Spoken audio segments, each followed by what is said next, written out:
A lot of this isn't going to make sense to you, and I'm sorry about that. I'm just going to start at the beginning, with the house.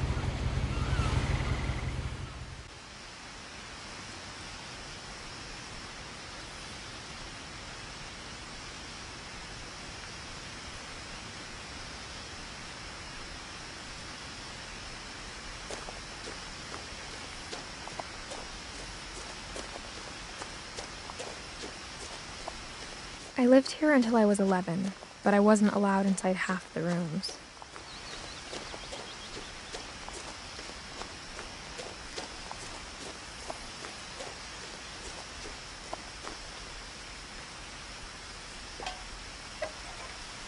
Inside the mailbox were bills from 7 years ago, marked urgent, open immediately.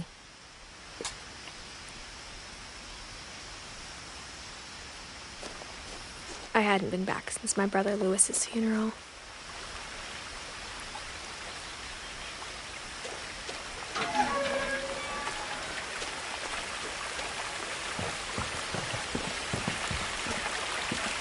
In her will, my mother left me a key, but didn't tell me what it unlocked.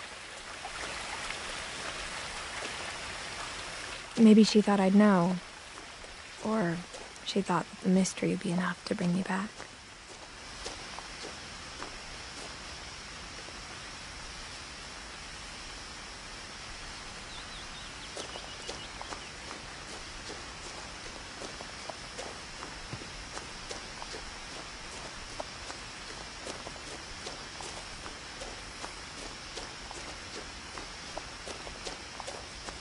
No one had driven this way in a long time, but I saw a few hoof prints.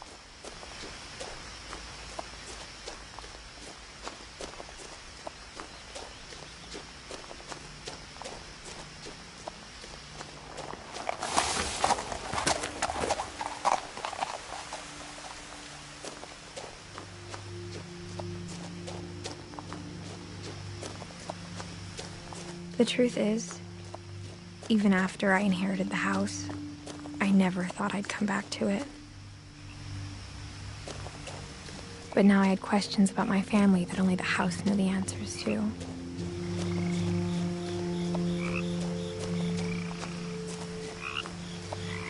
The house was exactly like I remembered it, the way I'd been dreaming about it.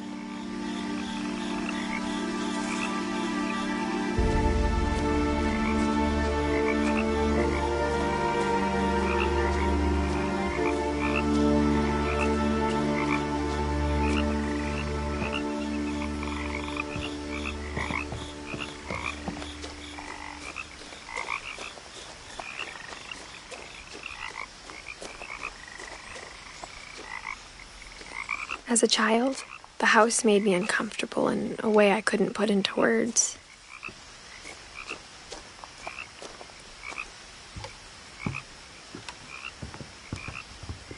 Now, as a 17-year-old, I knew exactly what those words were. I was afraid of the house.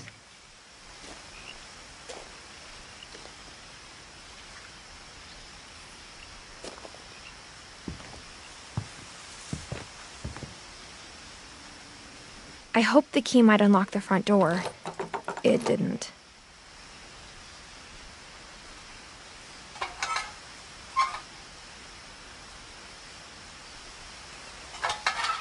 Looking in, I felt like the house itself had been waiting for me.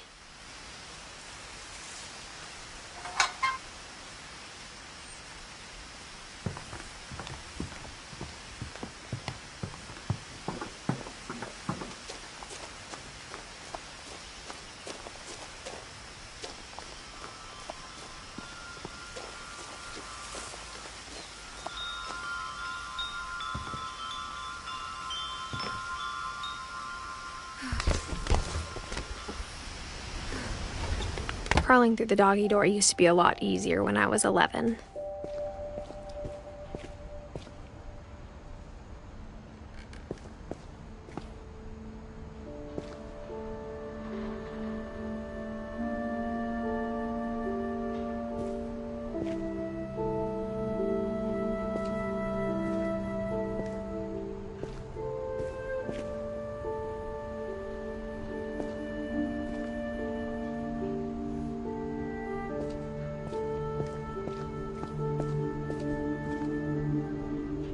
power had been turned off the night we left.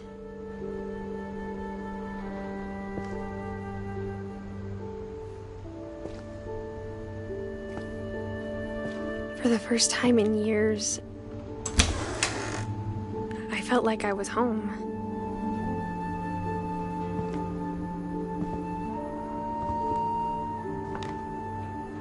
But instead of a family, there were just memories of one.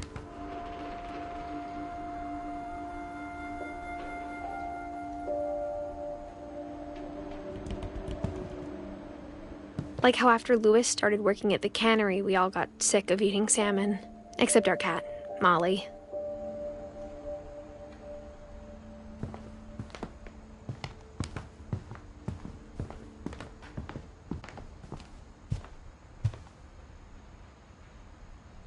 The table was still a wreck from the night we left.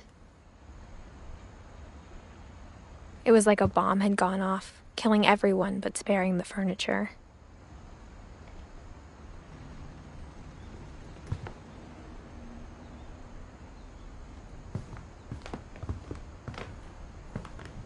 Nothing in the house looked abnormal. There was just too much of it, like a smile with too many teeth.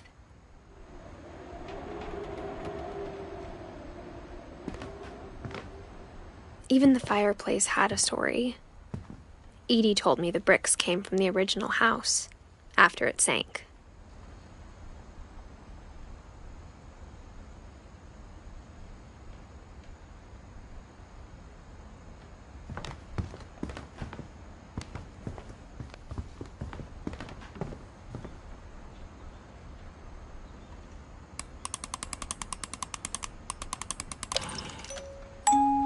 Great-Grandpa Sven built a music box for Barbara, along with the rest of the house.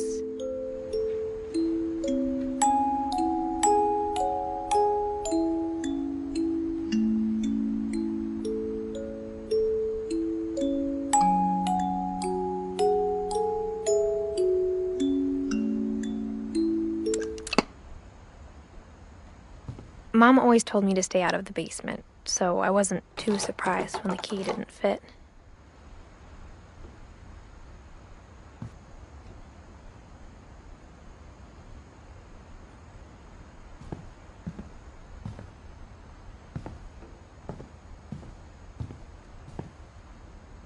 My mom wasn't much of an optimist, but she never stopped believing that my brother Milton was alive.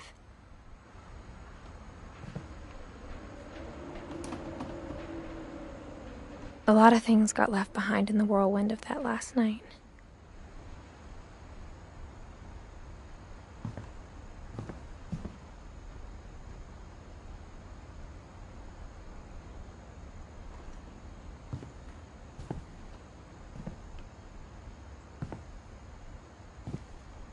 After Milton disappeared, Mom sealed up all the bedrooms. Then Edie retaliated and drilled peepholes.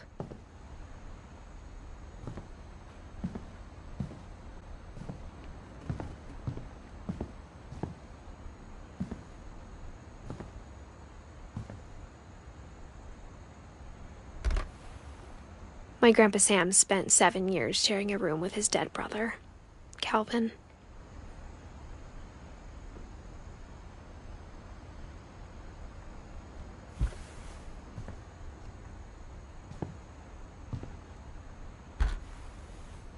The last time I was in Edith Sr.'s room, I was 10 and she was painting my portrait.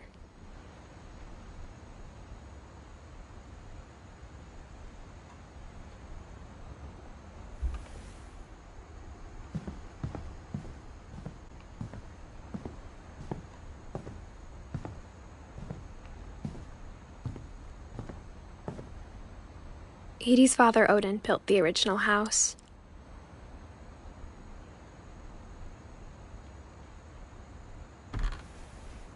Barbara was a child star for 2 years, until America grew out of it.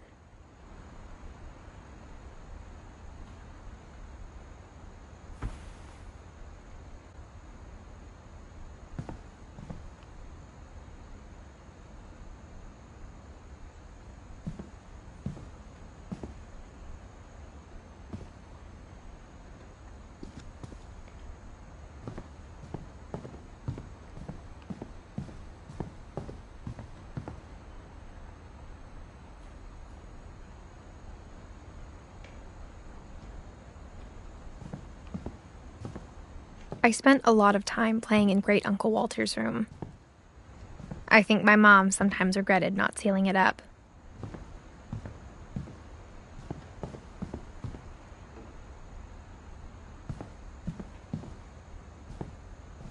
Lewis told me there were secret passages, but I never believed him.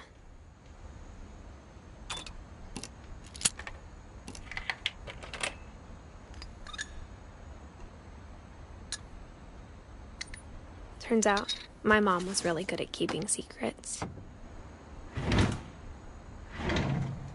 Now it was time to find out what my mom had been afraid of.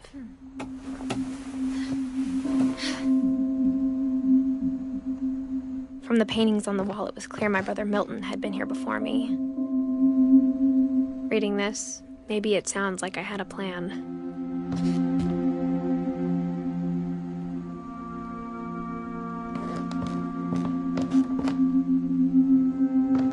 But I had no idea what was behind that door.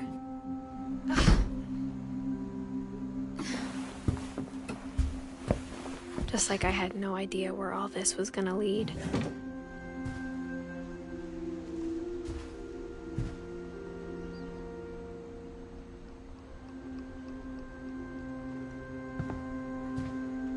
I grew up looking at Molly's room through the peephole.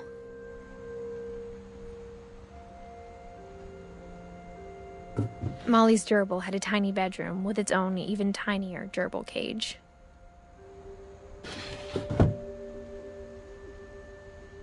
Being inside for the first time, I felt like I'd stepped behind a painting.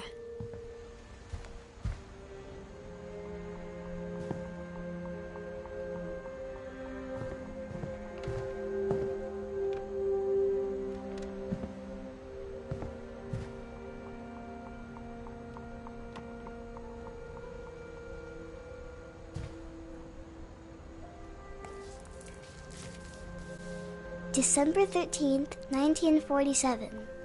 Dear Diary, I'll be gone soon, but I wanted to tell somebody about what's gonna happen. It started when Mom sent me to bed without dinner.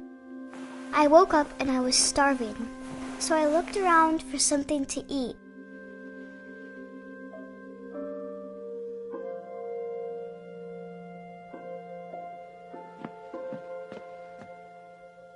The gerbil food was dry, but I didn't mind it.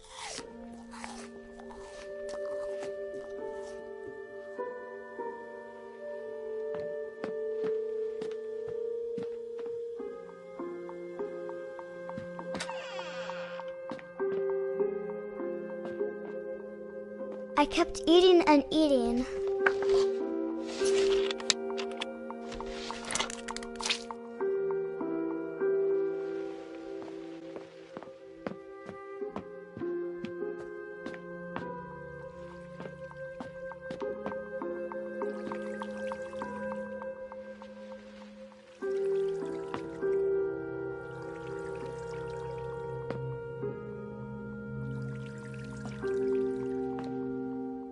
I thought about eating Christopher, but I held back.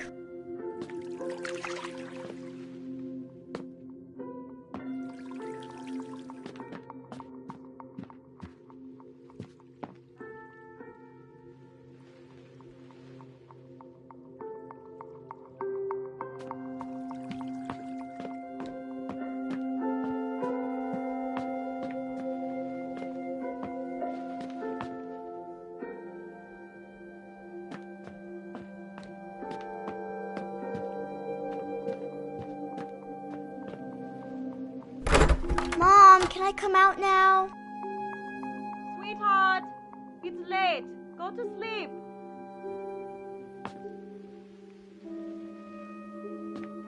My Halloween candy was all gone.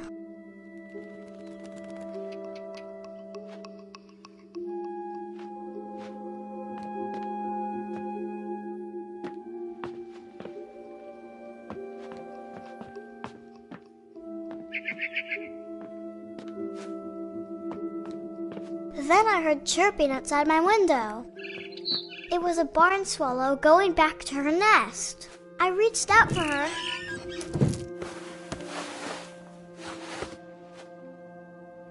And suddenly, I was a cat.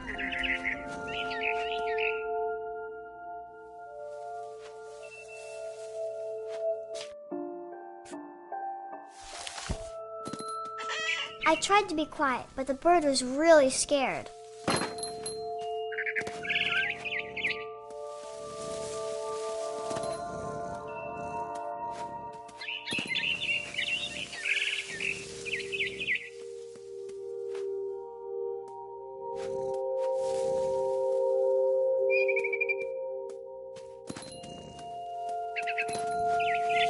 Mom and Dad didn't even look at me.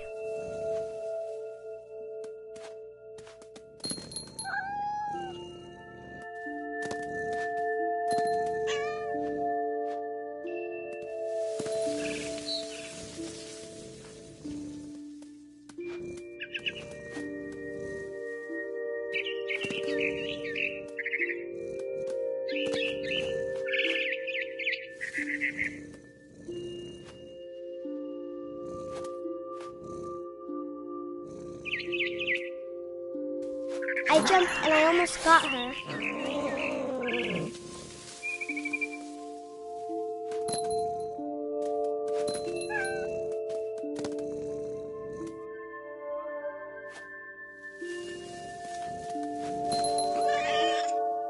Now I was up in the big tree. I promised Dad I wouldn't climb it anymore. All I cared about was eating that mama bird.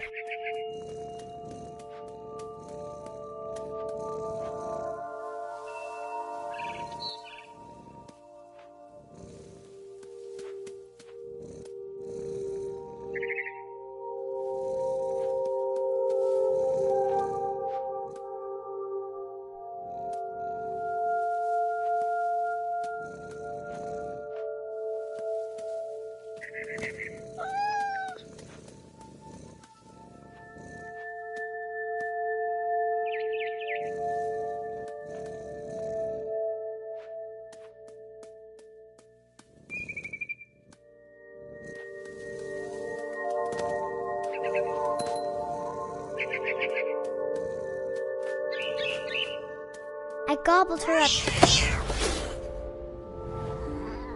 And suddenly, I was an owl. First, all I heard was the wind. Then I heard little teeth nibbling in the grass.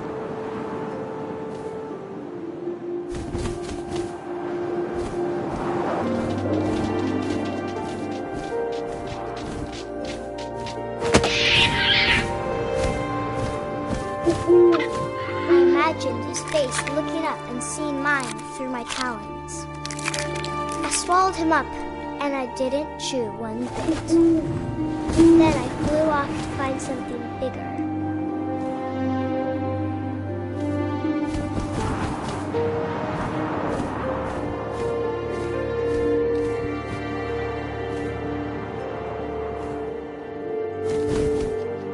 A mama rabbit.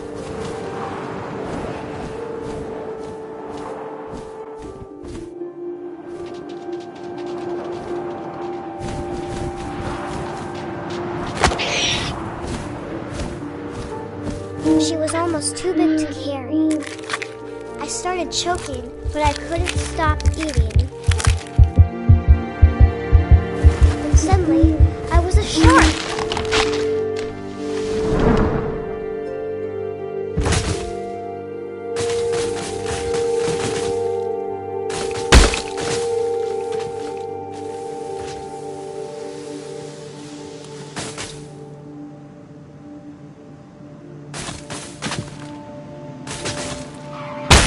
I rolled off a cliff and into the ocean.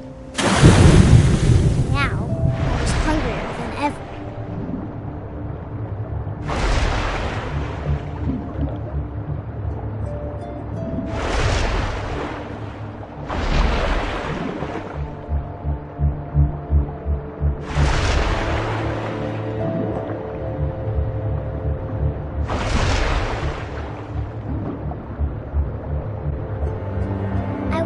Fat, juicy seals.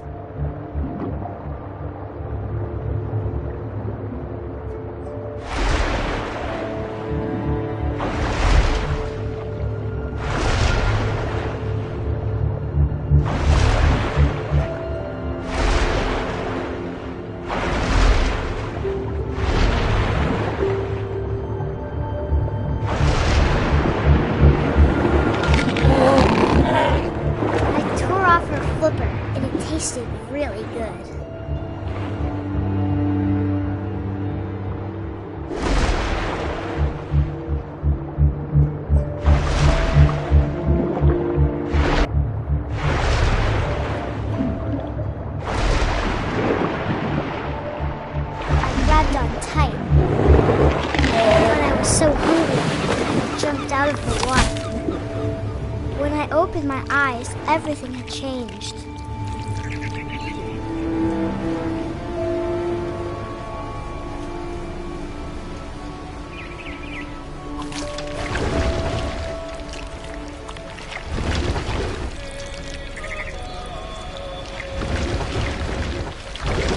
Now I was a monster, and I smelled people everywhere.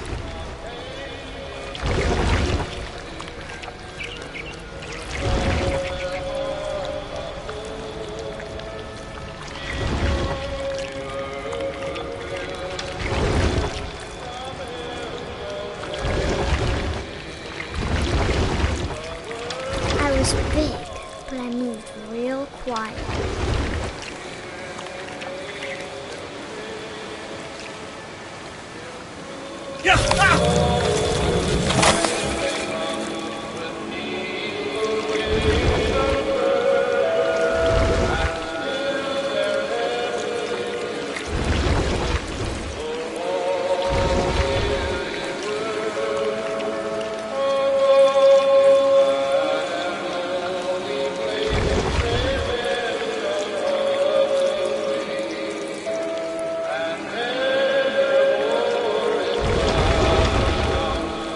I wanted to stop, but also I didn't.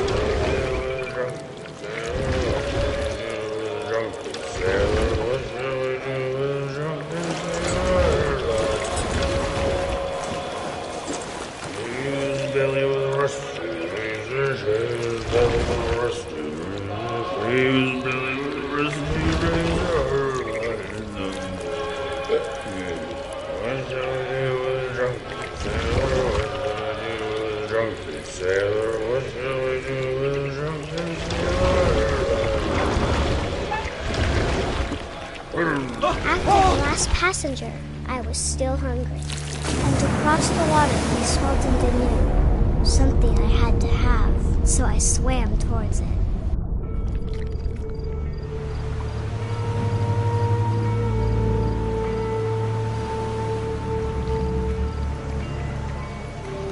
I slithered onto the sand, and the good smell went into an old pipe.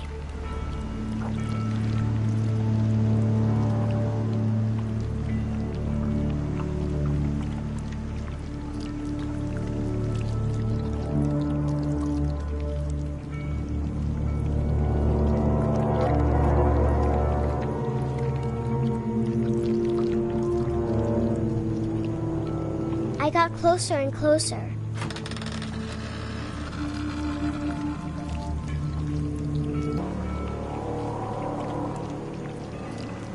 All of my stomach started growling.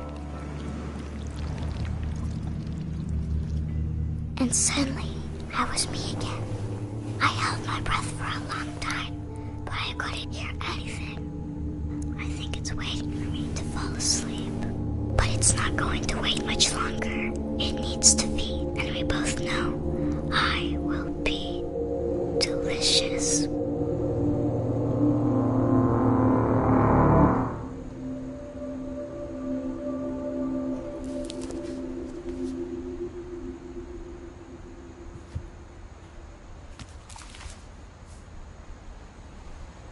I'm not sure if I believed all of that, but I'm sure Edie would have.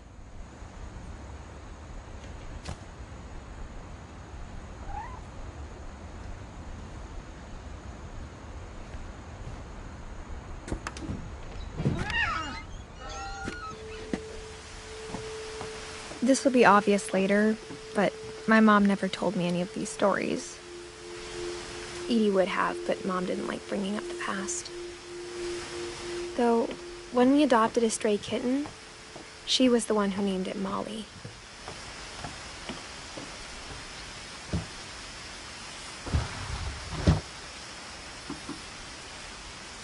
I spent a lot of time in Great-Grandma Edie's room.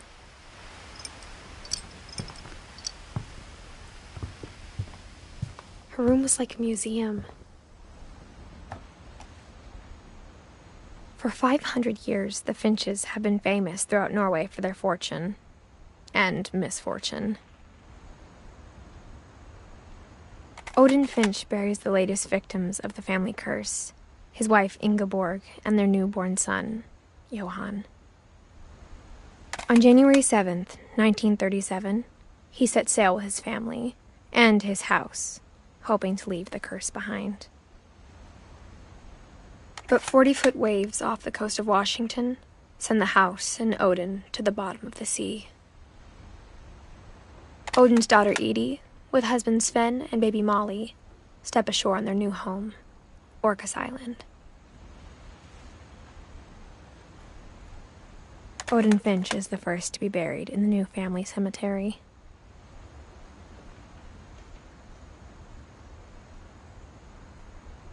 His daughter Edie is already dreaming of a new Finch house.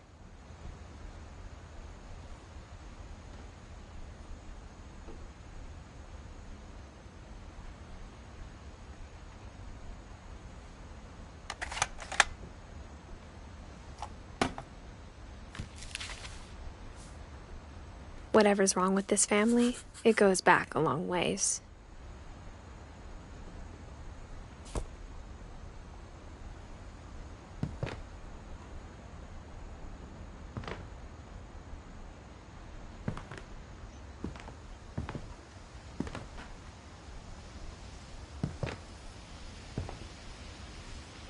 Louis died a week before we left, but Edie had already started to memorialize him.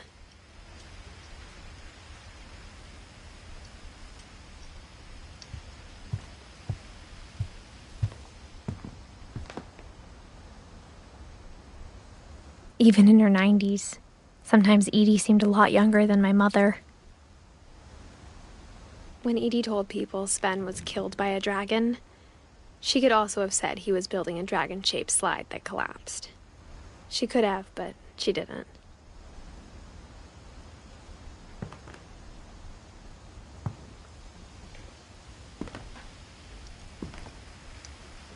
Edie gave a big interview about a mole man living under the Finch house.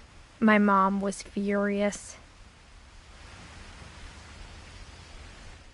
I hadn't thought of myself as Edith Jr. for a long time.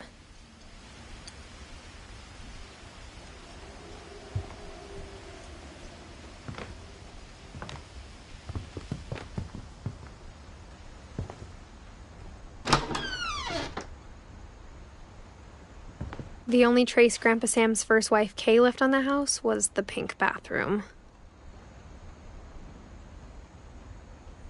It was a pretty big trace.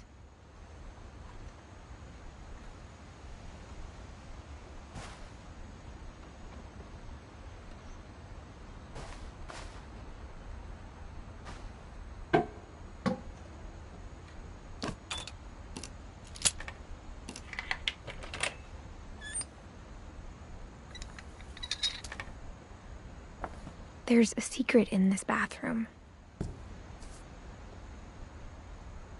It's in the last place you would look.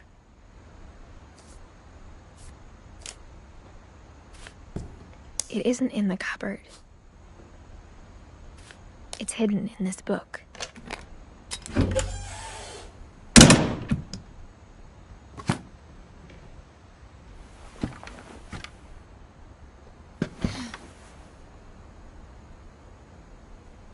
Sven gave Sam an old camera he'd refurbished.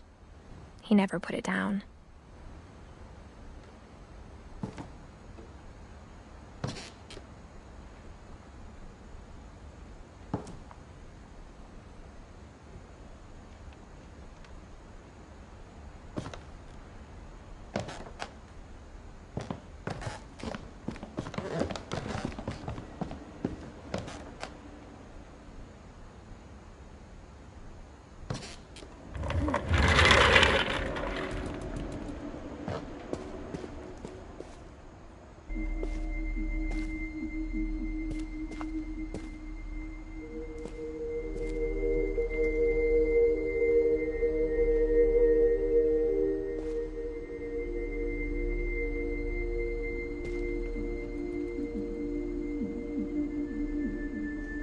I knew Grandpa Sam had a twin,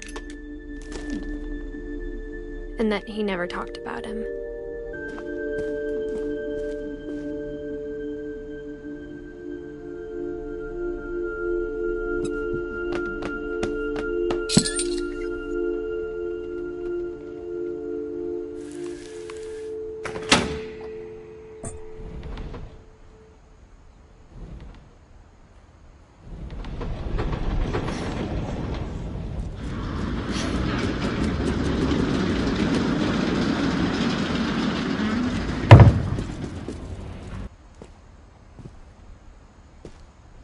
I guess my grandpa didn't like history any more than my mom did.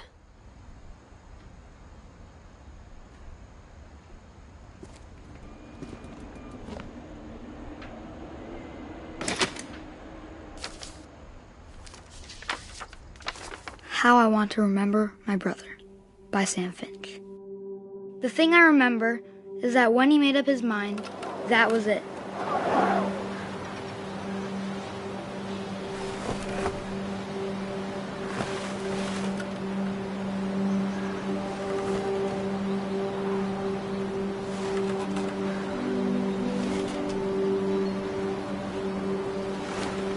My brother said he'd die before he ate another mushroom. And he did. At Barbara's funeral, we swore he'd never be afraid again. And he wasn't. I think Calvin always wanted to fly. Sam, coming! Dinner's ready! Coming! But that day, he finally made up his mind to do it. I told him going around was impossible. Maybe if I hadn't said that. Calvin, I'm not gonna tell you again! Maybe if the wind hadn't picked up. Then maybe he'd still be here. But I doubt it. I think he'd already made up his mind. That's what I want to remember about my brother.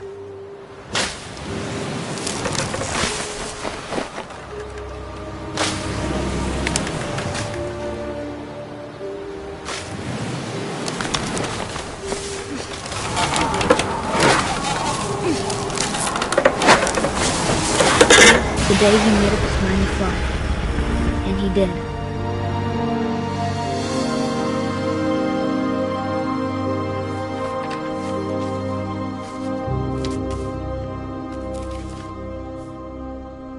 Calvin's story felt strangely familiar. When I was younger, I remember trying to do the exact same thing.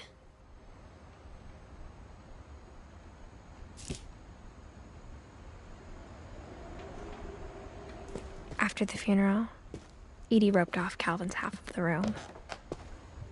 The passages were a pretty tight fit. They'd obviously been built for smaller hands and bellies.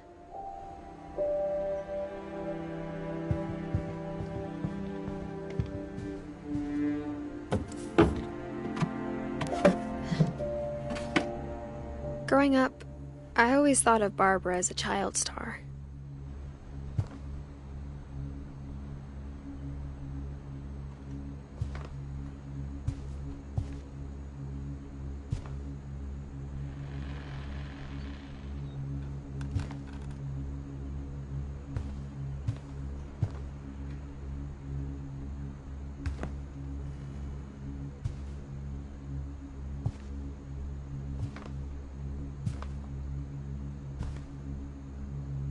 I never thought about how hard it must have been for her afterwards.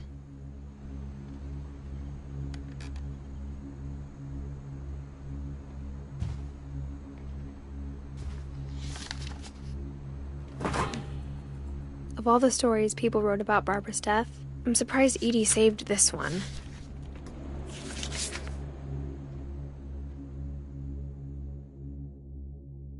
Old Jack here with another ghastly tale inspired by America's most unfortunate family. I'm calling it The Surprise Ending of Barbara Finch. As a child star, Barbara was famous for her scream. Now at 16, she was all washed up. A has-been. But in a lucky break, she'd been asked to perform her signature scream at a local convention for monster movie fans. It was just the boost her career needed. Unfortunately, her scream hadn't aged well. Getting better. I think you just need the right motivation. her biggest fan and current boyfriend, Rick, was about to demonstrate when... Now that was a great scream. It was Barbara's father, Sven.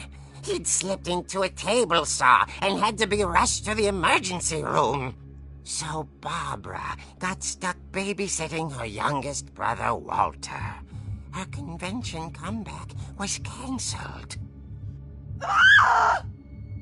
Okay, I'm hearing frustration, but I'm not hearing terror. What if I tried... A gang of hoodlums in Halloween masks have been terrorizing Orcas Island tonight. Police are... Came from the basement. You're right! Also, I loved your delivery on that. Why is your basement door locked? Because my dad likes making puzzles and secret passages. There's a key hidden in the music box. The secret is to keep winding and winding until finally the key pops out. Thanks, babe. I'll be back in a sec.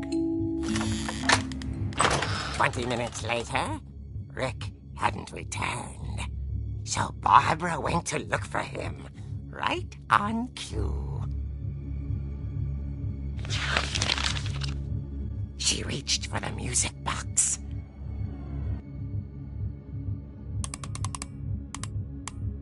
And as she wound the key, she listened for Rick, but the house was silent.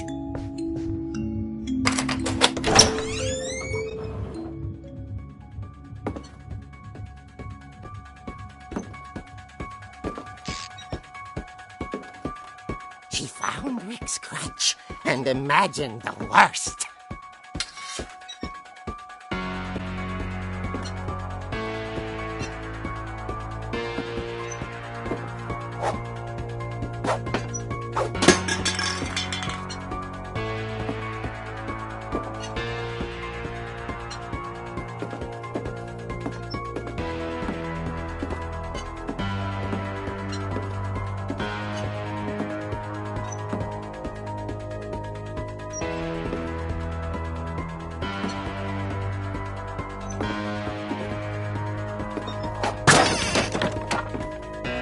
Leader is the infamous Hookman killer, Dr. Carl Hamill, who impaled and then ate his family 10 years ago tonight.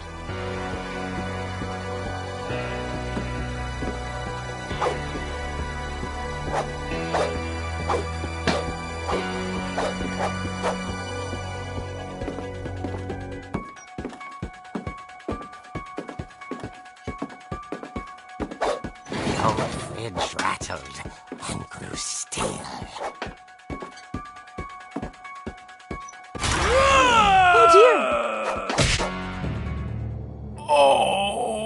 Rick?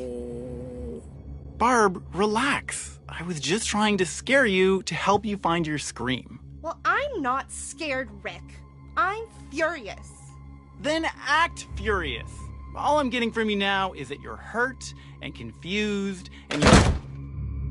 She threw him out, but she kept a little something to remember him by. Barb, have you seen my other crutch? And she was still holding it when she fell asleep watching the Late Late Picture Show. Hours later... Barbara! Walter, what's going on up there? Ah! Okay, I'm coming up, but if this is a trick, you're dead, Walter.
his bedside radio was still on.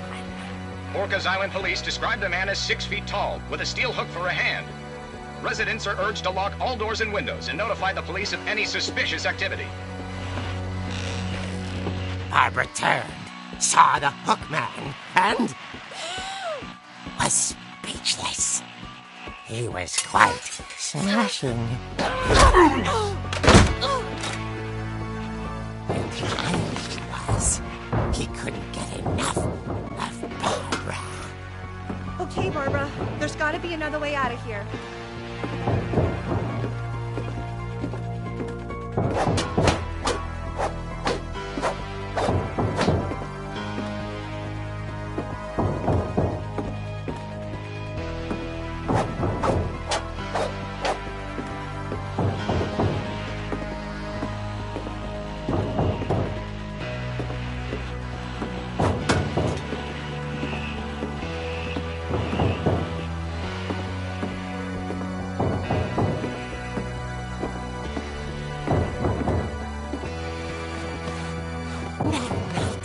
She played her part beautifully.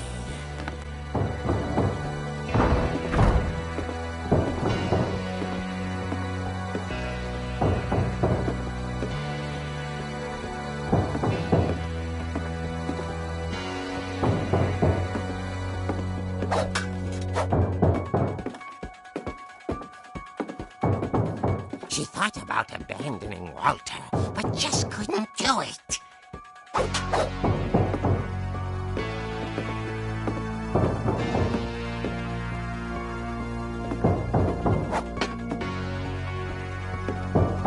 Molly's door hadn't been opened in years.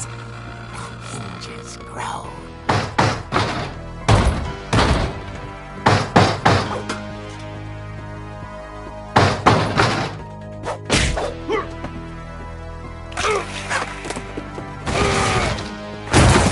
Wasn't moving, but she sensed the story might not be over yet.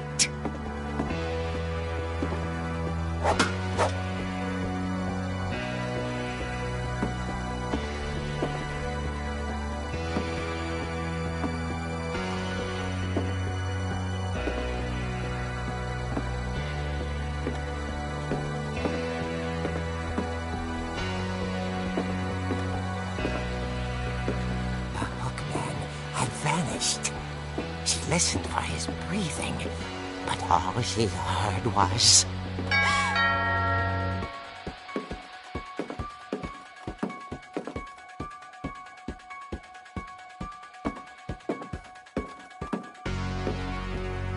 Someone at the door was dying to speak to young Barbara.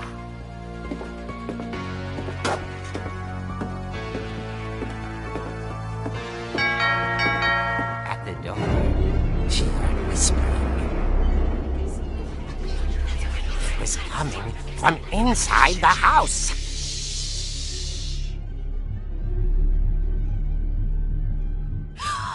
Oh dear.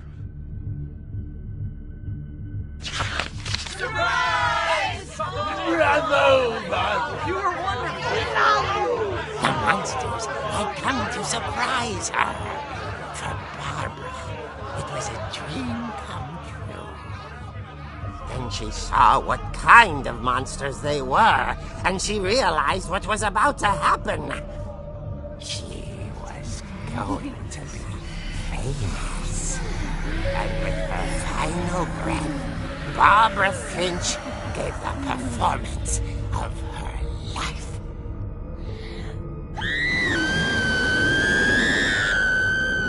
I wasn't there myself, but I hear Barbara was magnificent.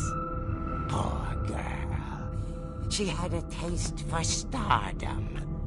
But unfortunately, so did her fans.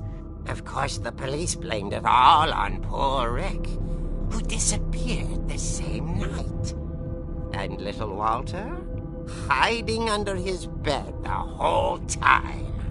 He took it all pretty hard, but that's another story. As for Barbara, tucked in inside the music box was all they ever found of her. Her ear. Now that's what I call a real eerie tale.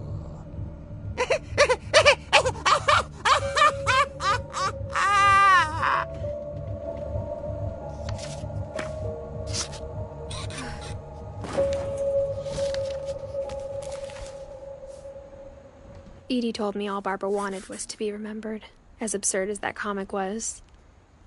Maybe what Edie saw was a happy ending.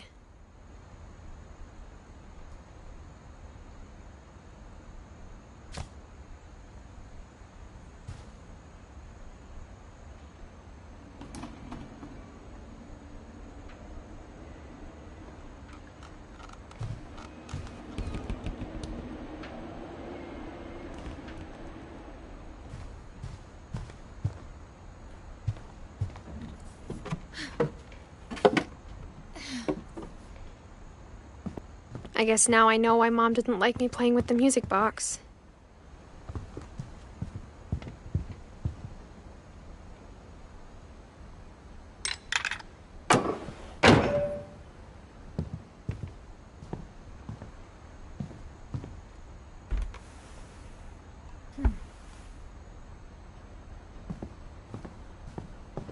Whenever people ask me about my family, the first thing they always want to know about is Barbara.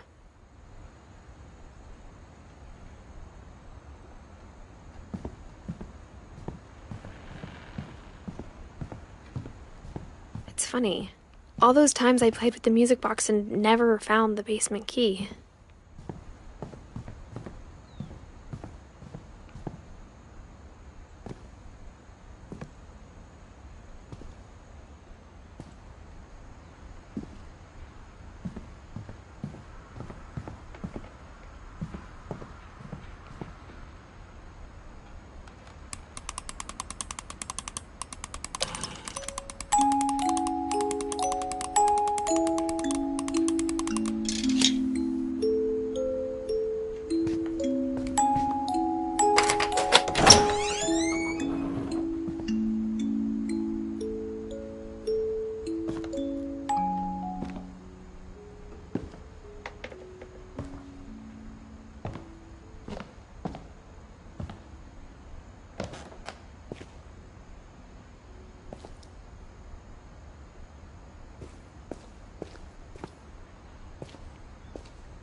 Mom said the basement was off limits, unless I wanted another tetanus shot.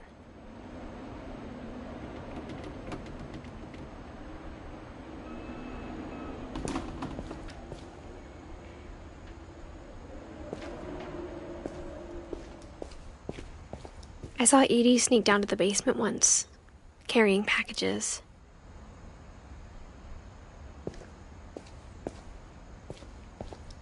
I thought maybe she was hiding presents.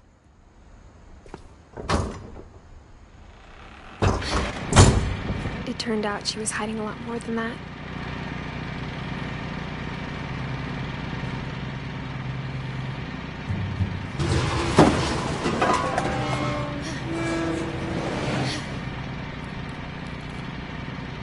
I remember asking Mom once about where Walter had gone.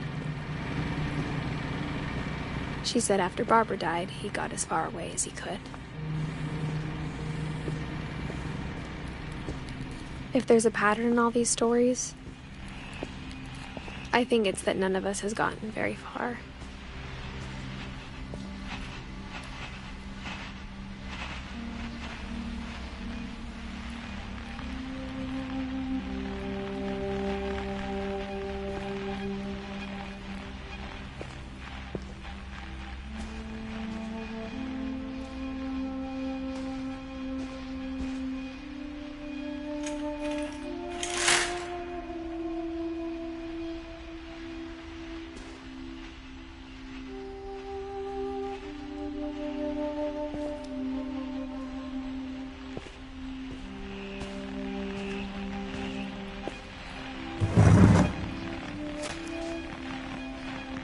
Goodbye, everyone. I can't believe I've been down here for 30 years. On that first day, after the shaking started, I didn't think I'd survive a week.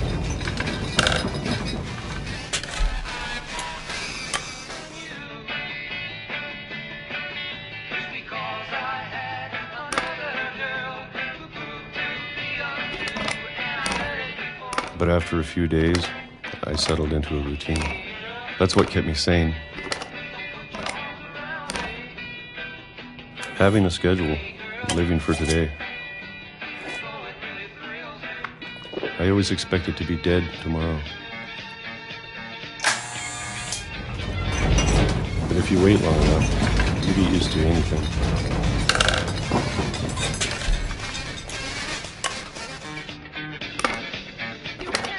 Even a monster on the other side of the door starts to feel normal. Almost friendly.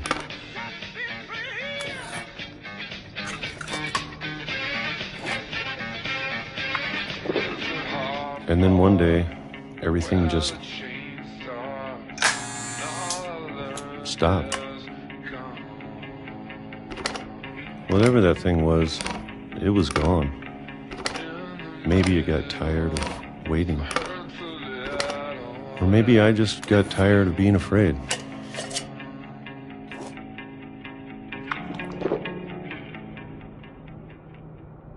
It's been a week now, the longest in 30 years. I'm done waiting. I have to leave. Well, I still can.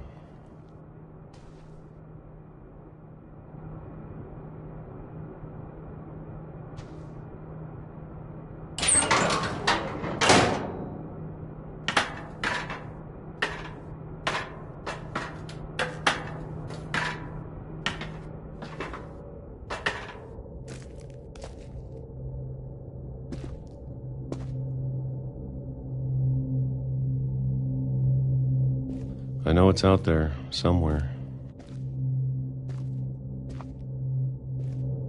Whatever killed Barbara and Molly and Calvin. Maybe this is all a mistake. But I need to stop living the same day, even if it kills me.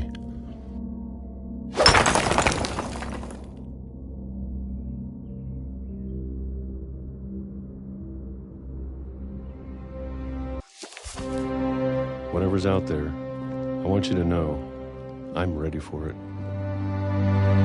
I'm going to appreciate all of it, especially the food. I don't mind if I only have a year left. Or a month. Or a single week. I'd be happy with one new day.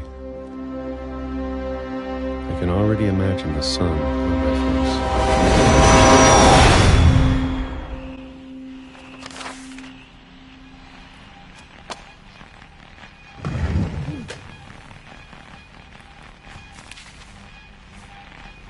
Walter died when I was 6. I can't believe my mom never told me he was down here.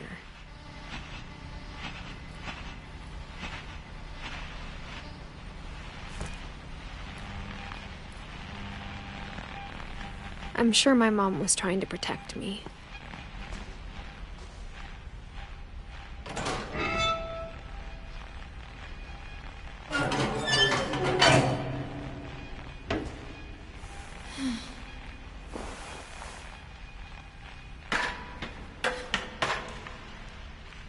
Maybe she was afraid I'd end up like Walter.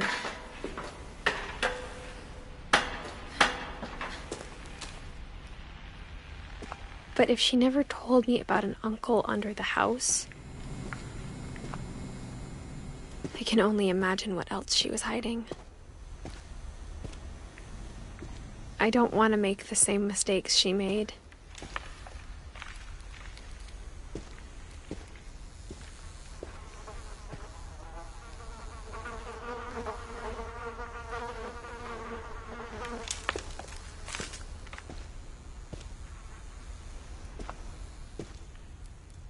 trying to bury something that's still alive.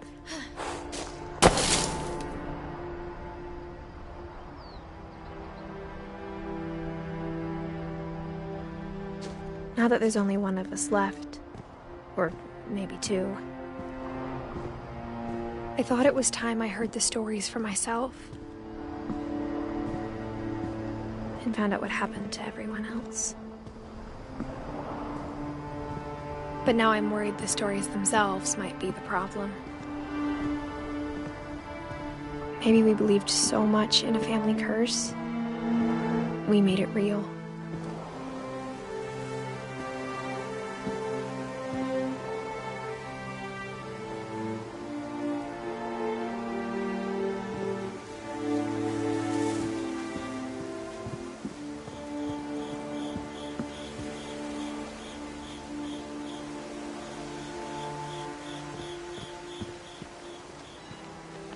I don't know if I should even be writing this.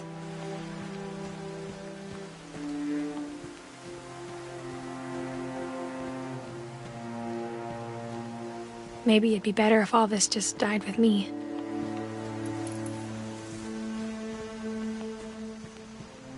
But I thought you should know about your family.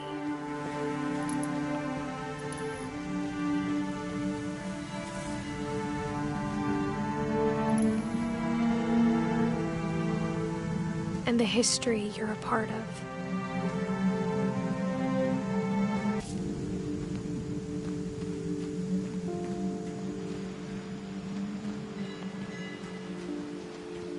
Though to be honest, I feel as lost as you probably do right now.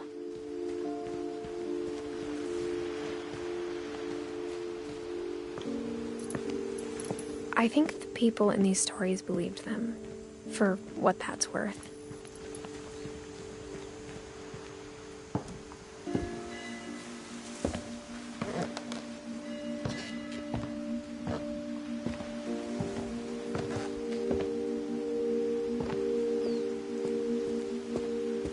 You look at the house, that history of imagination and stubbornness and madness, any of it seems possible.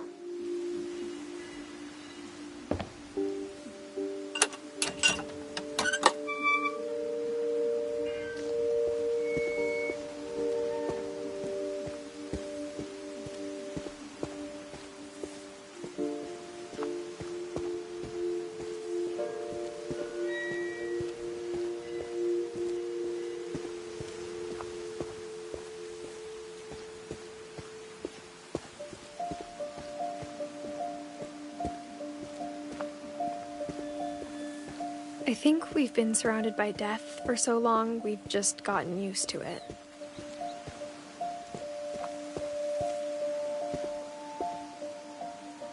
What kind of family finishes building a cemetery before starting the house?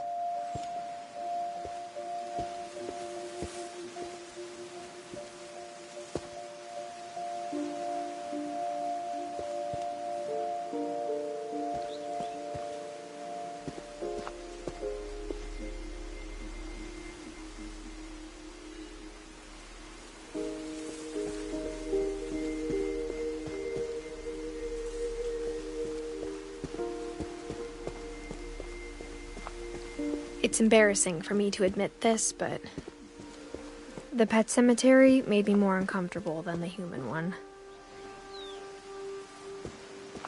3 of the gerbils were mine, and 2 had been my fault.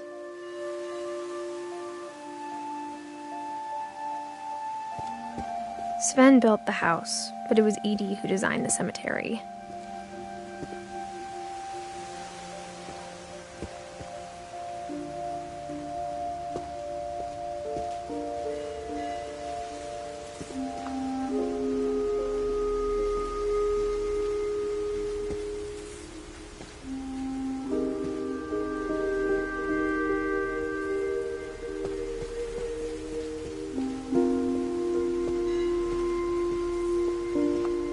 I'm sure Odin's monument had been Edie's idea. My mom was always trying to move on, but for Edie, the past never went away.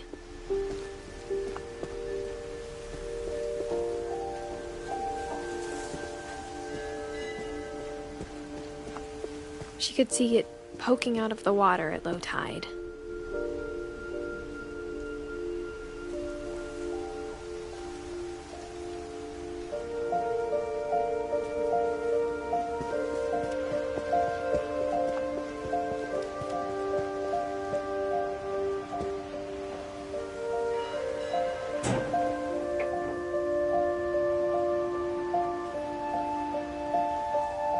Edie said she dreamed about the old house every night.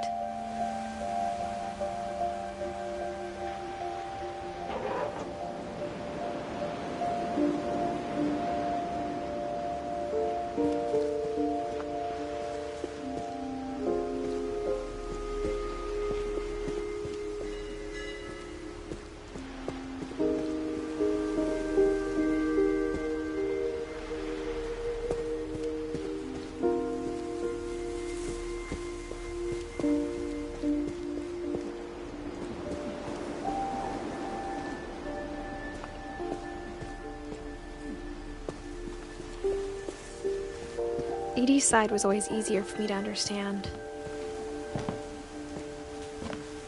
But the older I get, the more I can see where my mom was coming from.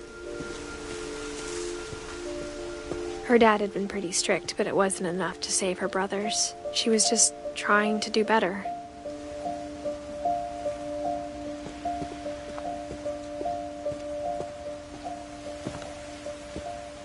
She lost 2 of her brothers, just like I did. I get why she tried so hard to protect us.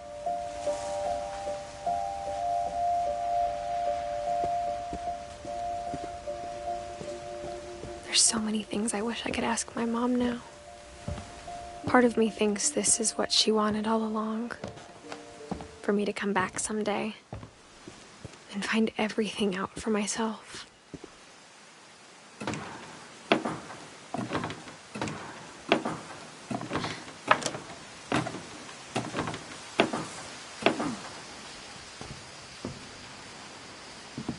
But looking back on it now,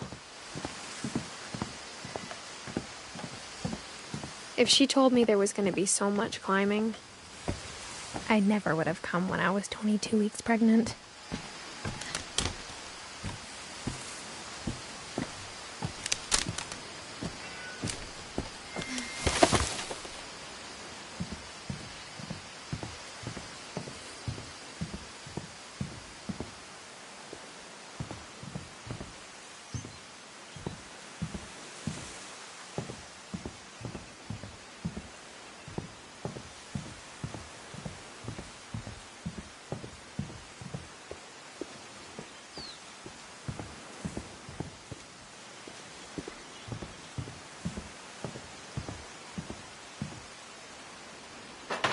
I never met Grandpa Sam, but I think he and my mom had a lot in common.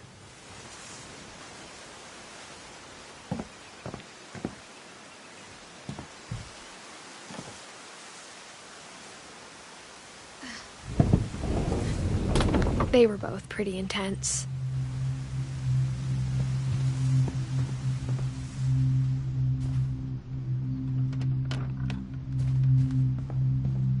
Instead of hiding from death, Sam seemed to go out of his way to meet it.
Dawn, I promise, you'll never forget this weekend.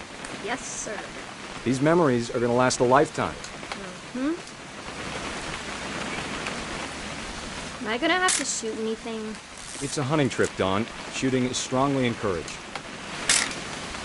Shouldn't we be leaving? Just want to get a shot of you, Dawn, then we can take off. What? Perfect. It's gonna rain the whole weekend, isn't it? I will never forget this weekend, Dad. That's the spirit. Okay, got it. I'm gonna take some pictures, okay? Just be careful. That camera's older than you are.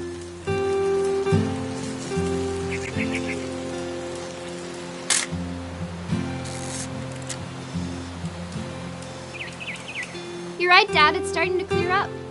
Still freezing, though.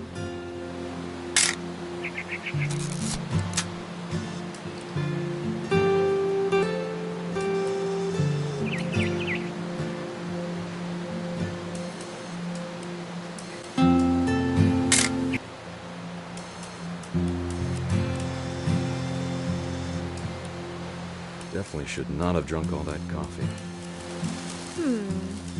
Hold still while I take a picture of you. Hey! That's a keeper. Nothing quite like being outside. I'm just saying, I'm not always gonna be here, Dawn. You'll need to remember this stuff, if you want to survive. I'll be fine, Dad. You know who else thought he was gonna be fine? Some guy who died. Dawn, I'm being serious. I know, Dad. You're always serious. Doesn't being out here make you want to chill out? Well, to tell you the truth, I haven't been out here in 20 years.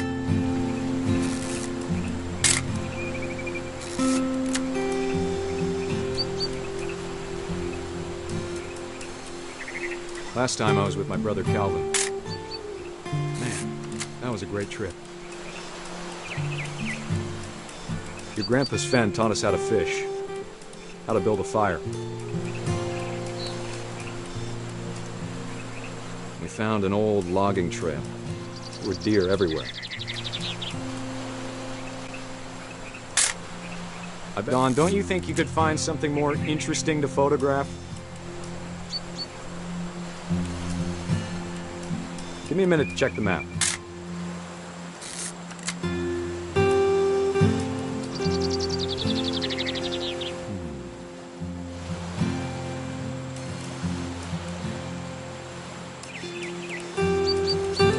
Let's see. What was it?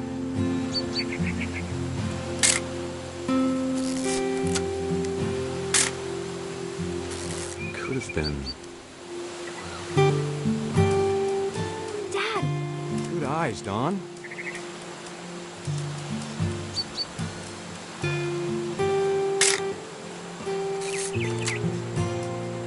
Before you take the shot, let me get a picture of you.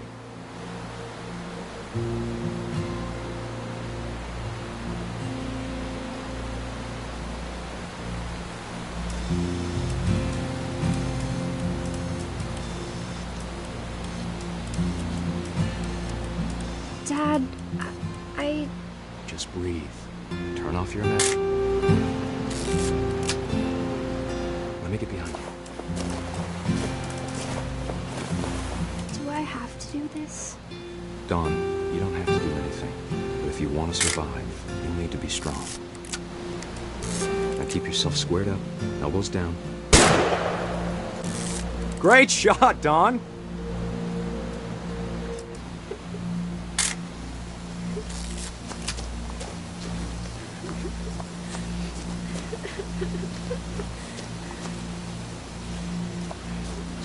Dad, it's twitching. I think That's it's totally normal, Dawn. Just focus on the camera. Try not to think about— Dad!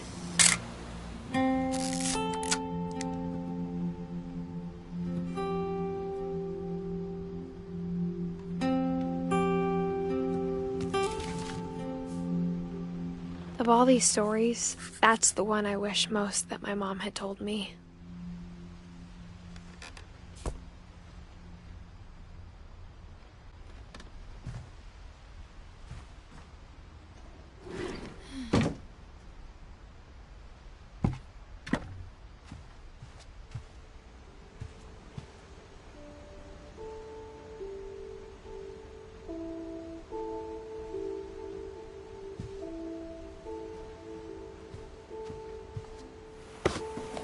After Sam died, my mom and Edie got really close.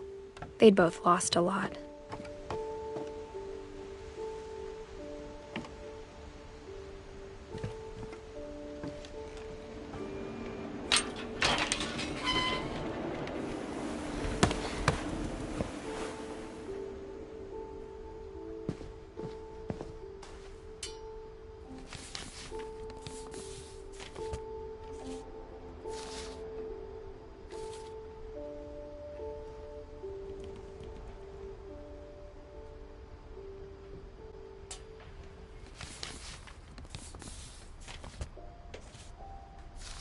Dear Kay, do you remember the way Gregory used to laugh when he thought he was alone? Like something funny was happening, but only he could see it.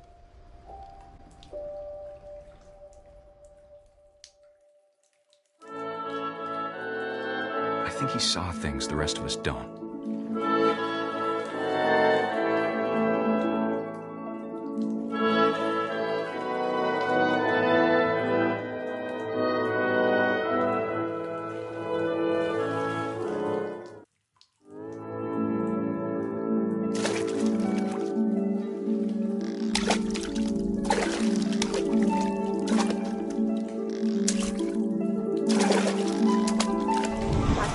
Gregory, it's time to...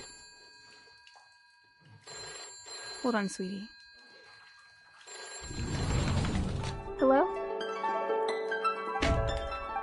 Sam, I told you I don't want to talk right now. I wonder what he saw.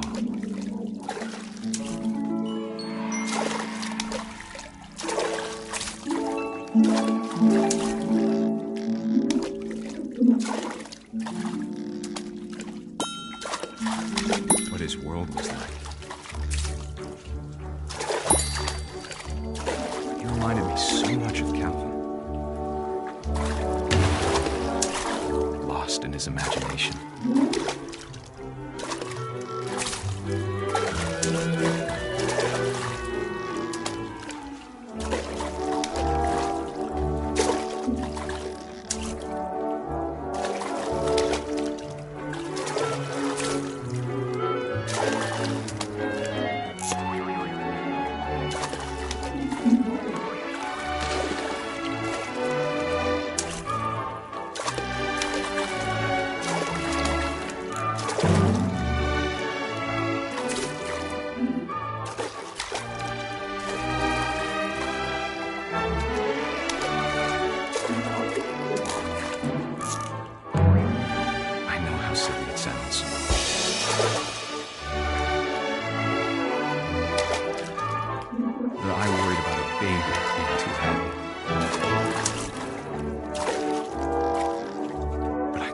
Slipping away. Sorry about that, Gregory. I know you did everything you could. Maybe if I hadn't called that night. Damn it. I wish he could have told us about the world he saw.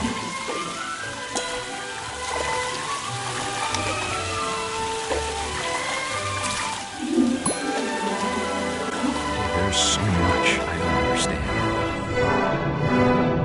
about Gregory, about everything.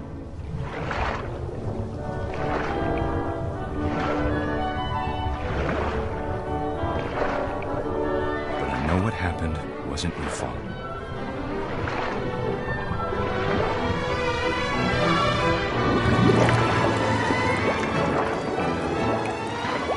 I'm sure he's happy.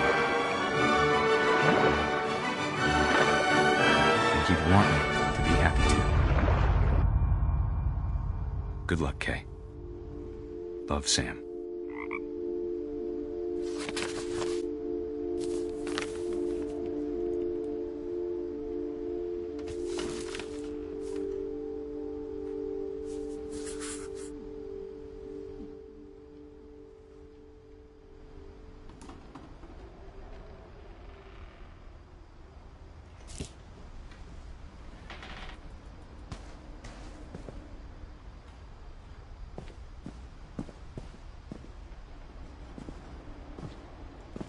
can't imagine my mom ever writing poetry, and yet... A poem for Gus, who always said the wedding was a bad idea.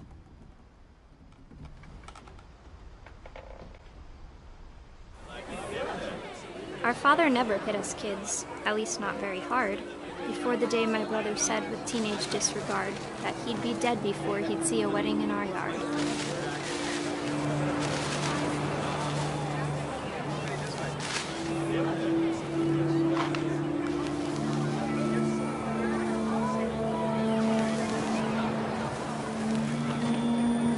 My father made him come, of course, but Gus stood far apart, just flew his kite and bottled up the storm inside his heart.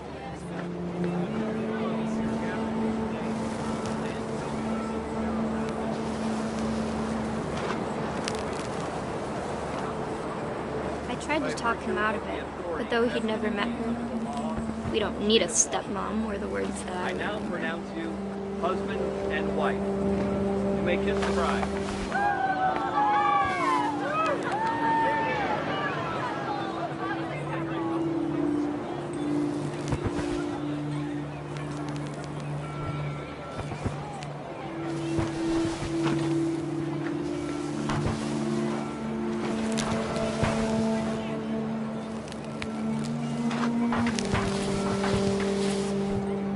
When the time for photos came, Dad ordered him to come here. But Gus declined, and as a sign held up his middle finger.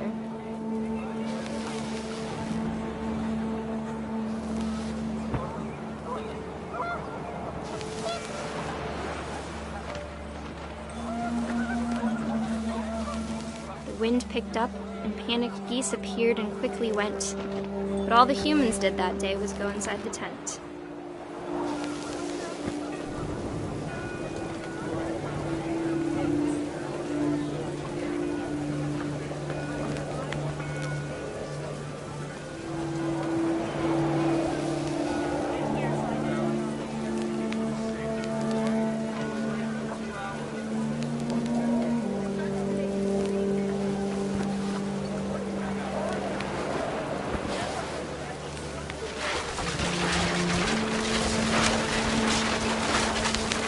The rain came down in buckets then, but no one seemed afraid that nature might destroy the tent our dad had crudely made.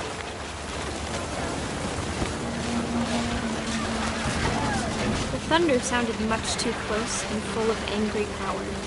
But all my father said to this was, "Make the music louder."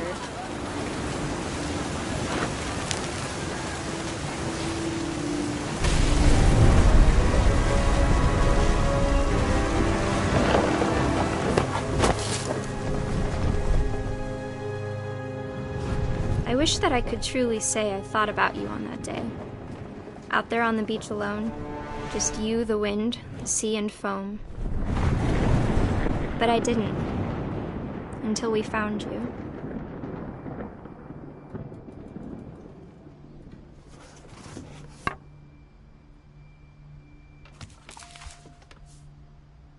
She never talked about him, but Mom told me once if I was a boy, they were going to name me Gus.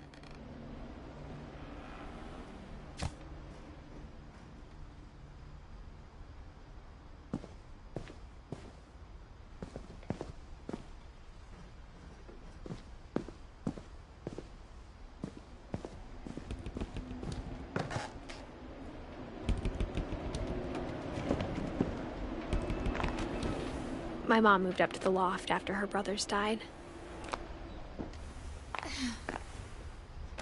At the time, it was as far away as she could get.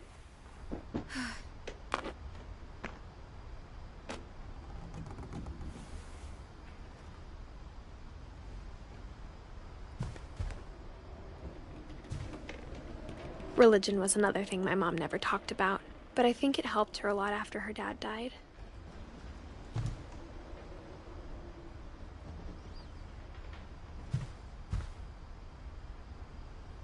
She spent a summer building houses in Calcutta, where she met my dad, Sanjay.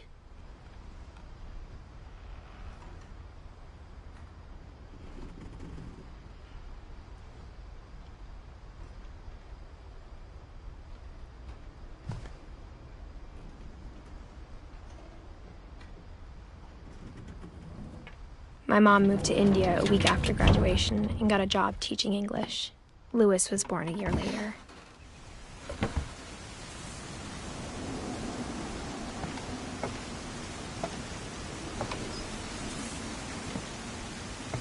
When my dad died, I don't think Mom knew where else to go. I'm sure Edie was happy to have her back.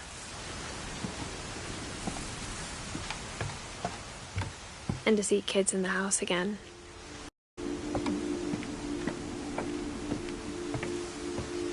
The house had to get a little bigger, but Edie was used to that.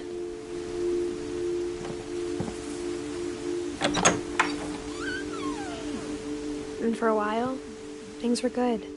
Almost normal.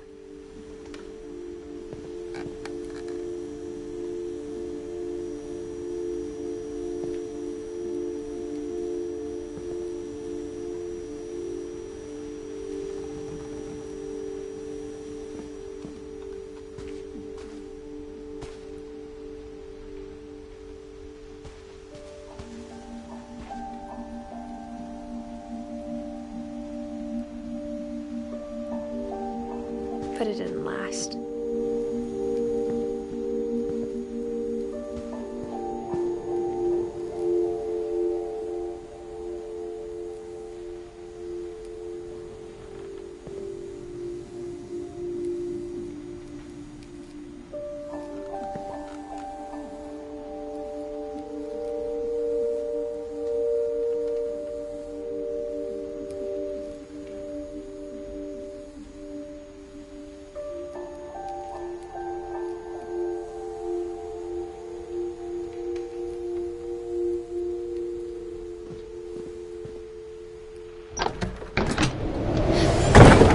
The beginning of the end was Milton's 10th birthday, when Edie gave him a castle.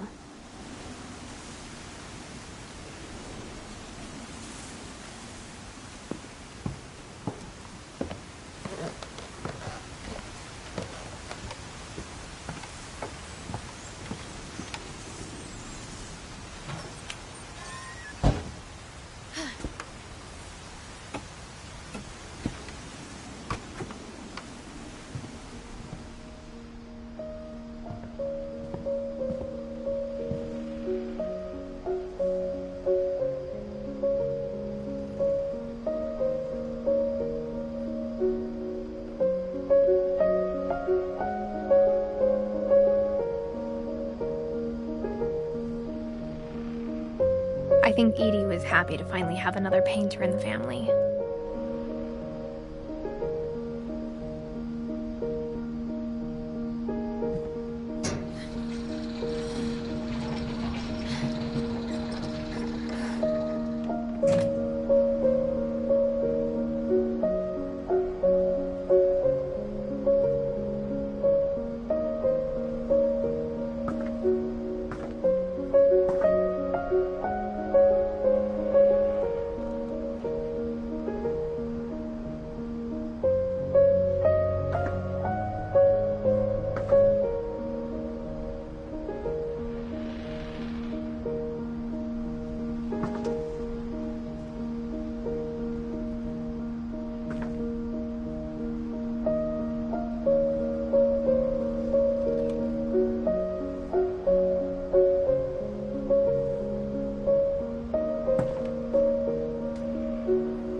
Milton Finch in The Magic Paintbrush.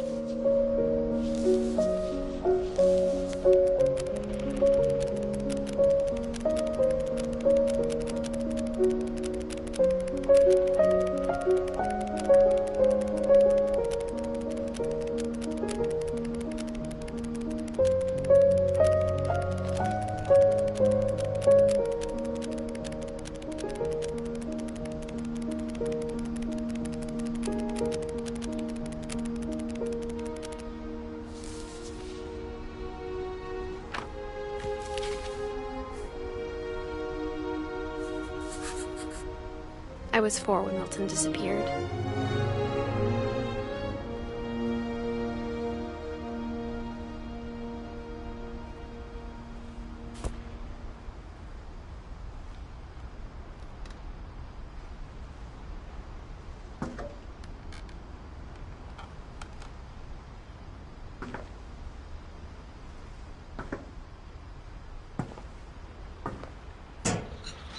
Mom spent months searching for my brother. Then she sealed the doors.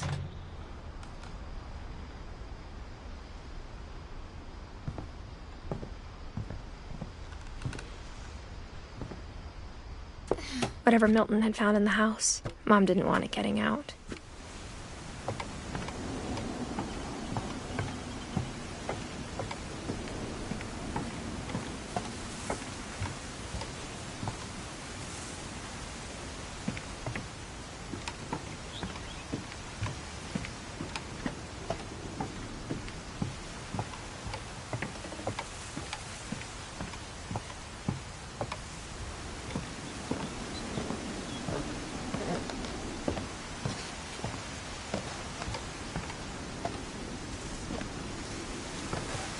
Mom definitely blamed Edie, but I think Louis blamed himself.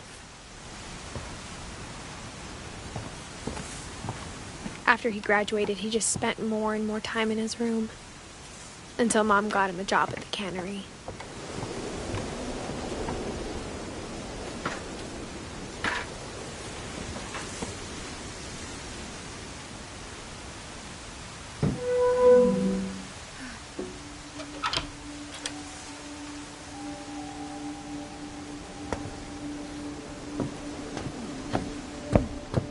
Louis's room smelled very, very familiar. That part of him lived on.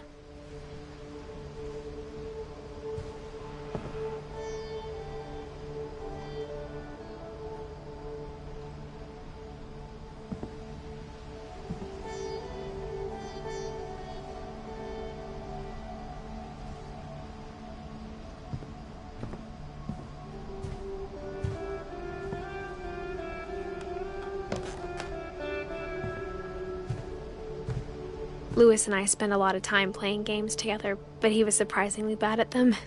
He died a lot.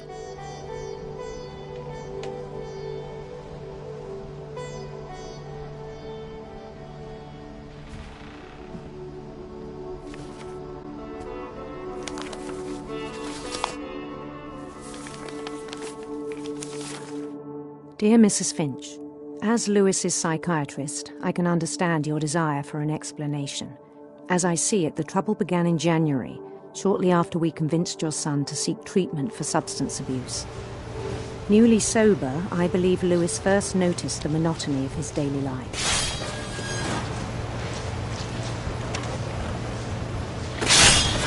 He kept working at the cannery,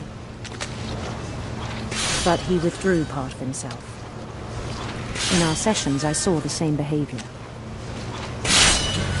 His mind began to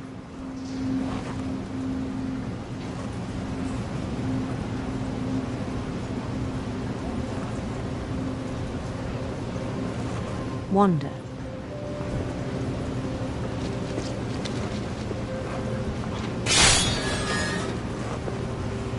I asked him to describe it. He said he started small, imagining a labyrinth. He'd feel his way about. Then something moved. Bats. And toads. And things that have not names.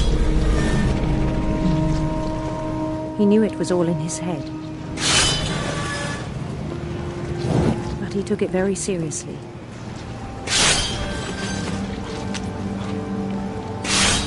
I had hoped he'd find himself.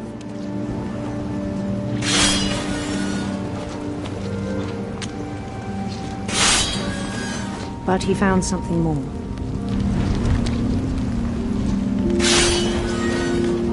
I worried about him then. Daydreaming at the cannery.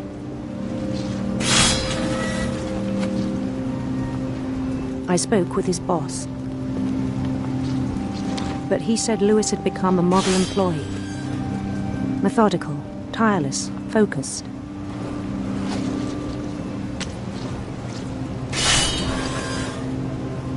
Like a whole new Lewis. So I let him go on.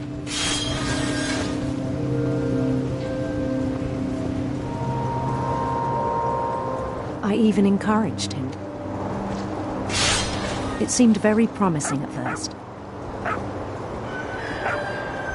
He told me he'd made a new friend.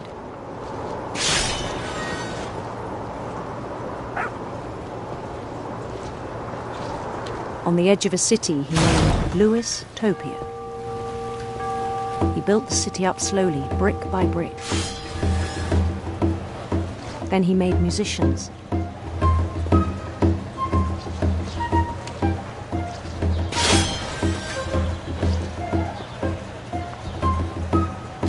And songs for them to play. He talked about starting a band. And he was always humming something. Every day his imagination grew stronger.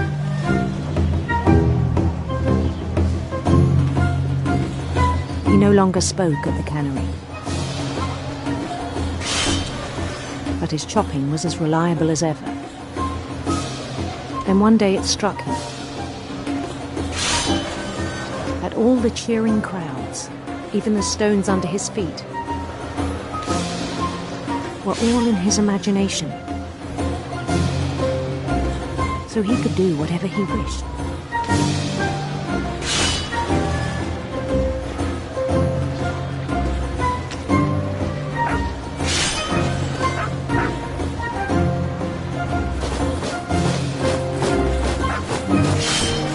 He held an election for mayor.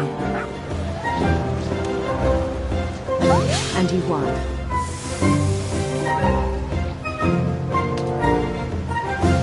They begged him to stay, but his mind was already wandering. It became a game for him.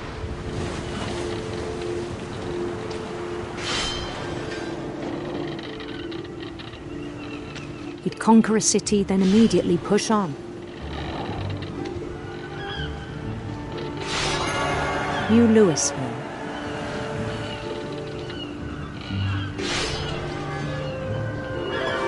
St. Louis.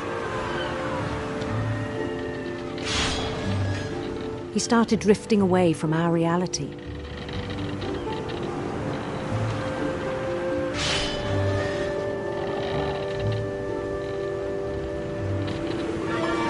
Minneapolis, until one day he forgot to go home from the cannery.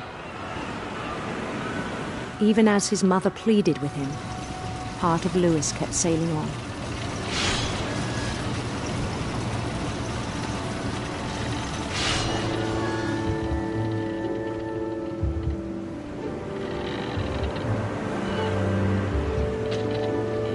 In Lewisburg, he heard rumors of a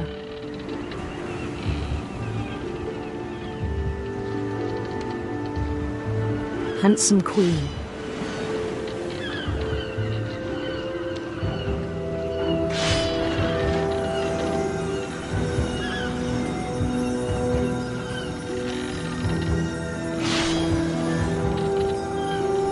The queen was on her own quest for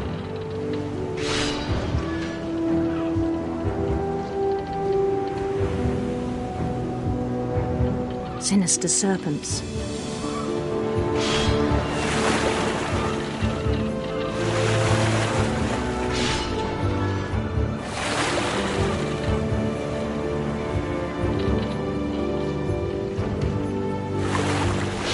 He followed the sound of her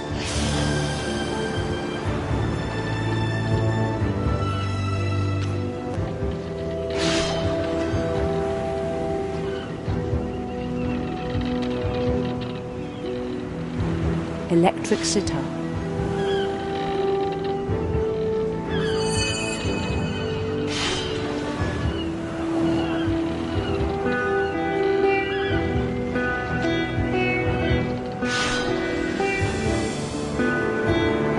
His chase led him to a golden palace east of the sun and west of the moon.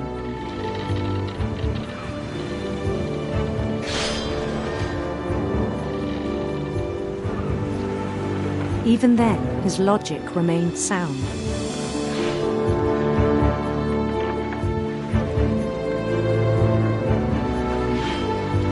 He knew the world was all in his imagination.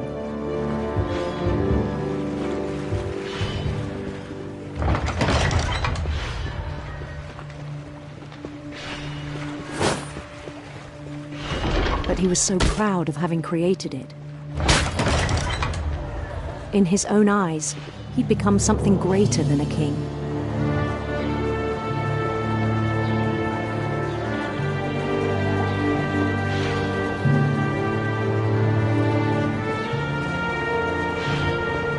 For someone who'd never known success in the real world, I think it was overwhelming. And then it struck him that the real Lewis was not the one chopping salmon, but the one climbing the steps of a golden palace.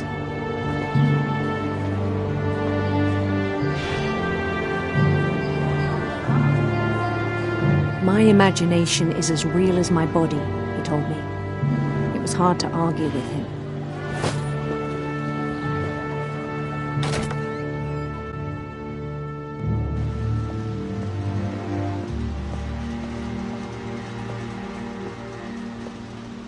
He began to forget the world we know.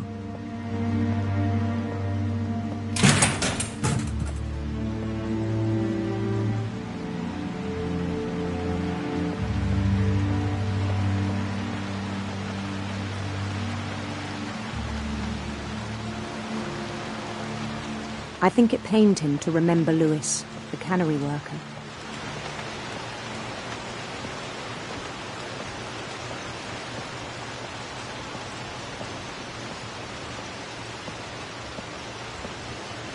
He began to despise the man with a royal contempt.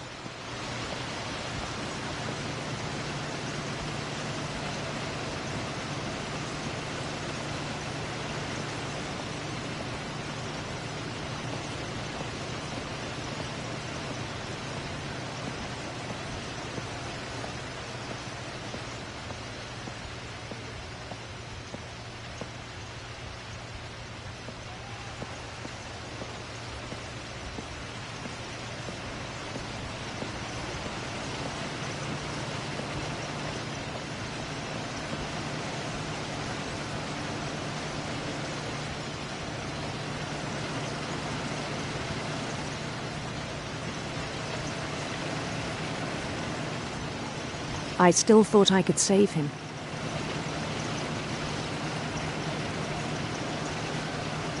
Even after he said he was being crowned king over all the lands of wonder.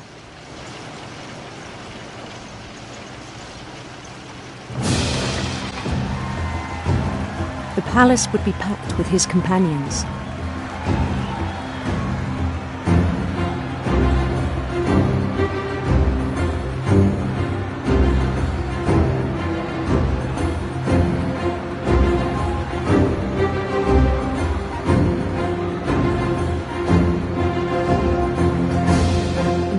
Wise Calico had insisted on inviting him.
rest I think you know. Mrs. Finch, your son was a kind man who will be missed by all of us who knew him.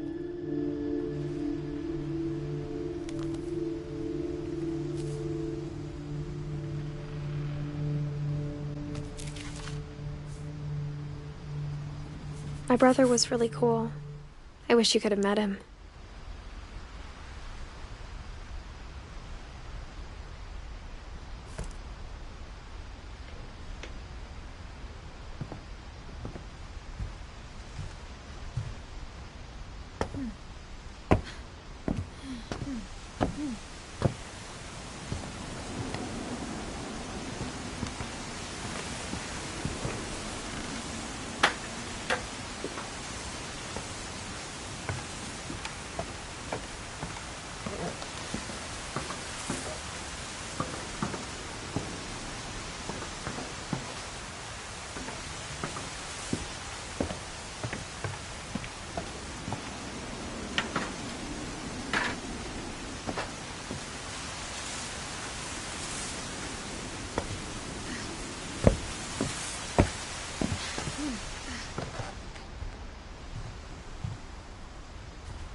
On the way back from Lewis's funeral, my mom told me to start packing.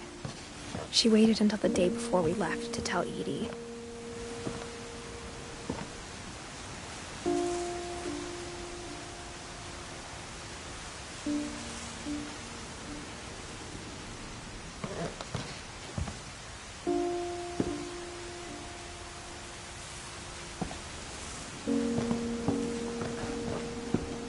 I'm not sure if she wanted to make it easier or harder.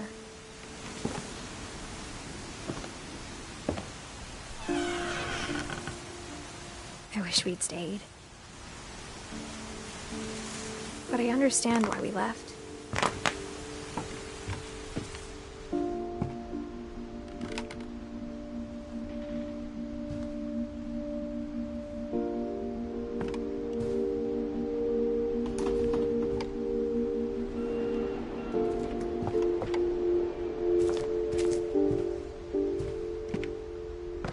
My mom ended up leaving everything behind.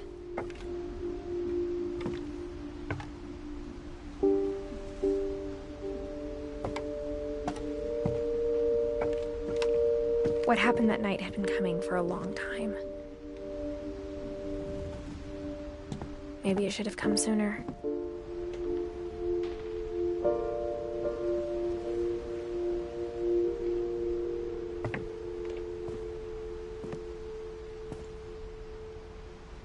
But it had to end one way or another. All that's left now is to tell you about that last night.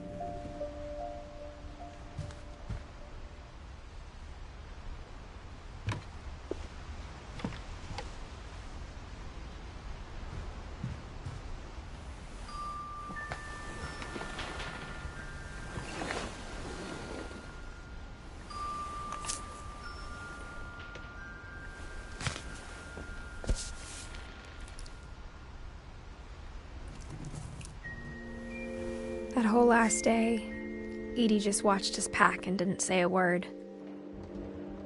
Until supper, when she raised her glass and said, "To our final night together, and all our final nights apart." Grandma, you know what I said about alcohol. Some of your medications are very Edith, specific. I left a present for you in the hallway. Why don't you go open it? The grown-ups have to argue now. I'm sorry, you're right. We're all leaving tomorrow. Let's just enjoy our last... I'm not leaving. Edith, you're excused.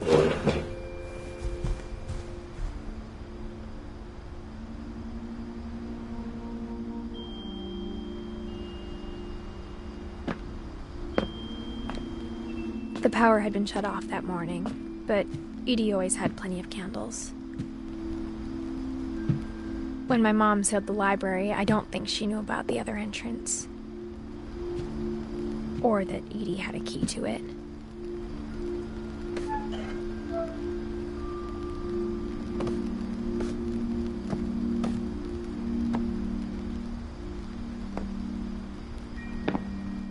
thing you're afraid of isn't going to end when you leave the house.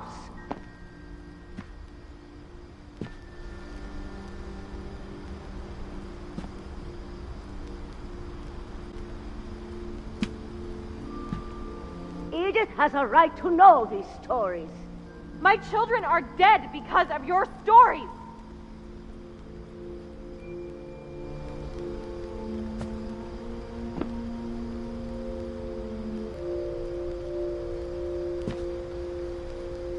We'll have the nursing home send a van for you in the morning, okay?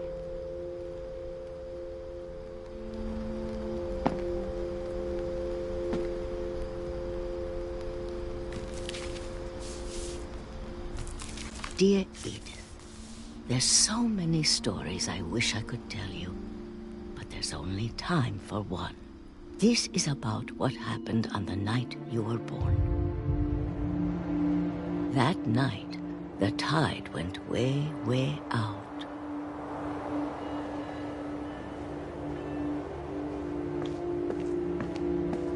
It was the first and last time I ever saw the old house aground. There'd been an earthquake out in the middle of the ocean. They called it the lowest tide in 1,000 years. God, it smelled awful. You know, I've seen that house every day of my life.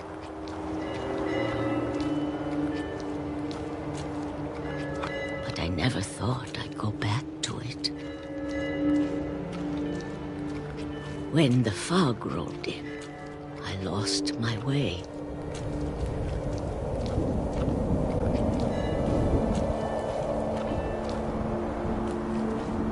I got turned around.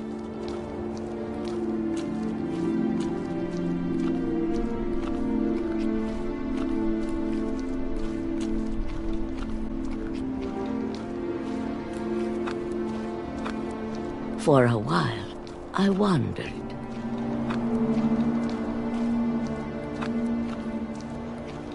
I started seeing things.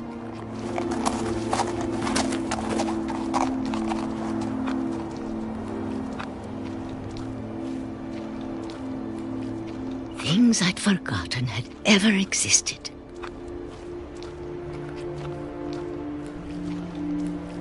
But when I saw them, they felt like old friends. That night, a lot of things came back to me. Or maybe I came back to them.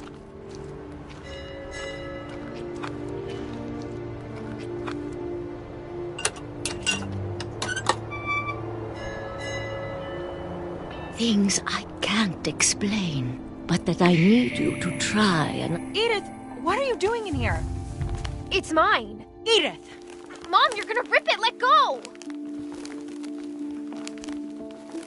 I kicked and screamed, but Mom dragged me to the car.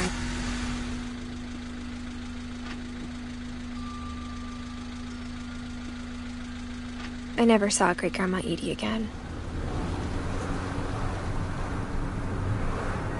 The next morning, the van came to pick her up, but she was already gone. After that, we moved around a lot.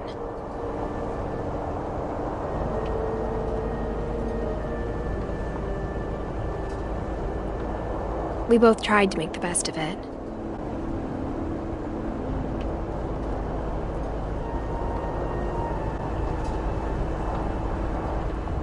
A few years went by.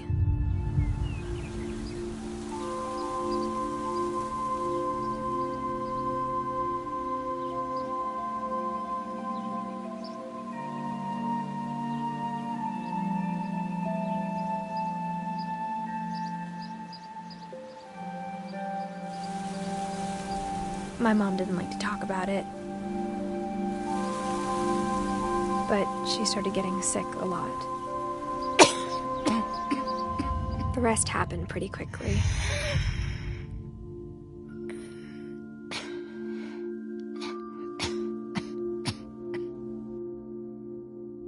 She got better for a while,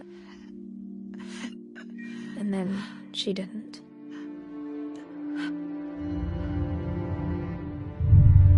And then I was alone.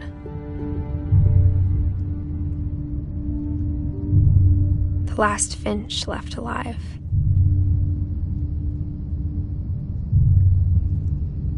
Until I found out about you. I'm still not sure what to tell you about all this. If we lived forever, maybe we'd have time to understand things. But as it is, I think the best we can do is try to open our eyes. And appreciate how strange and brief all of this is.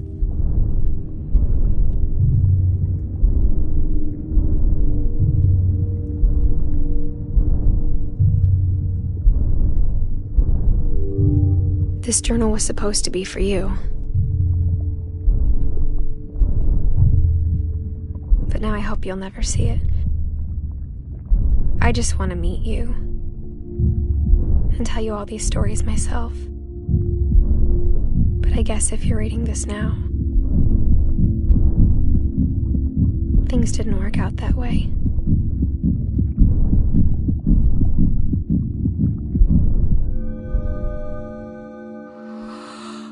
This is where your story begins. I'm sorry I won't be there to see it. It's a lot to ask, but I don't want you to be sad that I'm gone. I want you to be amazed that any of us ever had a chance to be here at all. Good luck.